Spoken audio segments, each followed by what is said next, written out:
তো ঝিঙে পুড়িয়ে মেখেছি, এখানে ভাত রেডি হয়ে গেছে। তো ঝিঙে পুড়িয়ে মেখেছি, তো খেতে খুব ভালো লাগে, গরম ভাতের সাথে খুব খেতে ভালো লাগে। তো এটা নিয়েছিলাম, একটা ঝিঙে পুড়িয়ে নিয়েছিলাম, কয়েকটা রসুন পুড়িয়ে নিয়েছিলাম শুকনো লঙ্কা, আর নিয়েছিলাম সর্ষের তেল আর স্বাদ মতন নুন দিয়ে সব মেখে নিয়েছি। মেখে নিয়ে এখন খেতে বসবো। খুব খেতে ভালো লাগে এটা, একবার করে দেখবেন, খুব খেতে ভালো লাগবে এরমভাবে করলে। এখানে ভাত রেডি হয়ে গেছে, তো নিয়ে নিলাম, মেখে নিচ্ছি। তো আমার দেখেই খেতে মন যাচ্ছে, তো সুন্দর খেতে লাগে।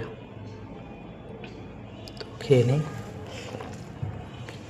বাহ, ঝাল ঝাল, খুব খেতে ভালো হয়েছে।